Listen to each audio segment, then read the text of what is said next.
brief off-time roadmap. First, I'm going to be going over my opponent's points and just sort of responding to those in the speech. So with this in mind, let's get into it. My opponent seems to have a couple of main concerns, and we're going to group them into two things. Number one is going to be the cost, and number two is going to be the wait times or seeing doctors. So first, let's get into the cost. My opponent says that the government just simply can't afford to pay for people's pills, and how the government's actually going to have to hire people, essentially saying that we don't have enough money to fund a single-payer healthcare system. However, this simply isn't true. Asking a government to provide basic healthcare for their citizens, it shouldn't be something that is so out of reach for people. And in fact, it's not. It is entirely possible for the American government to afford a single-payer healthcare system if it is done right, according to Healthcare Management in 2019.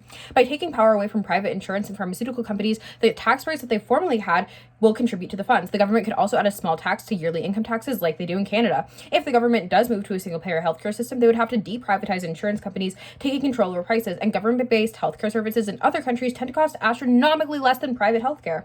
Other countries keep advertising and etc. to a minimum to save on healthcare costs. It is entirely possible that the United States could do that as well. It is also possible to enact a policy like Germany has, requiring citizens to pay a flat percentage of their income each year to receive the single-payer insurance. So when he's talking about how people won't be able to afford it or how taxes will raise by some astronomical amount, this simply isn't true. Additionally, the government absolutely can afford to pay for things like people's medications because that's included in a single-payer healthcare system.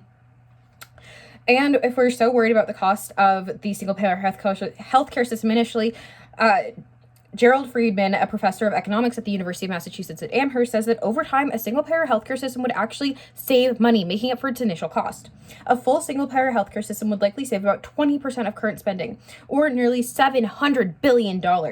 A simple Medicare expansion wouldn't save quite as much, but it'd still be significant. So where would the savings come from? To begin with, studies show that medical billing is more expensive in the U.S. than it is in many other countries.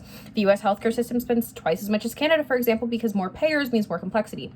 Savings from some sort of expansion would reduce this waste by $89 billion a year. Another source of saving is on insurance administration. Private insurers spend more than 20% of total expenditures on overhead compared with about 2% for traditional single-payer healthcare system. Savings from moving everyone to Medicare or a single-payer system would approach around $200 billion because of the economic scale, lower managerial salaries, and more meager marketing expenses.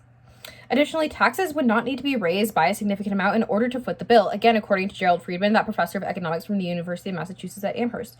For starters, most everyone would pay the premiums already charged. This would generate an additional $210 billion in revenue.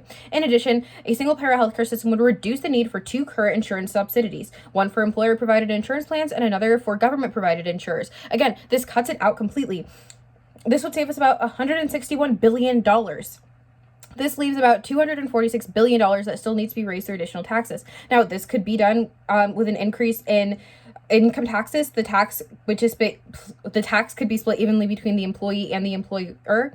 It would only need to be raised by 2.9%. This would amount to just under $50 a week from a typical employee. So again, it's not going to be some astronomical increase in taxes. Additionally, when we're talking about wait times, he says that doctors spend as much time as they need to with a patient. This is simply a lie. The evidence that I'm showing you says that doctors literally have quotas. Essentially, what a quota is if a doctor isn't meeting enough patients in a single day, then they're failing. You can't spend time with people if they're literally just another number in the system. But now when we're looking at things like wait times and how much time doctors can actually spend with a patient under a single-payer healthcare system, wait times are a non-unique issue to single-payer healthcare systems, as wait times are more influenced by the appointments and the number of doctors rather than the type of healthcare, according to Dr. Aaron Curl for Physicians of National Health. Wait times simply occur when there are too many patients and too few appointment slots. None of these things occur with or without a single-payer healthcare system. They can occur entirely in a private system. Additionally, the United States actually has worse wait times and worse times for seeing doctors than other countries, according to Thomas Waldorp for the Center of American Progress.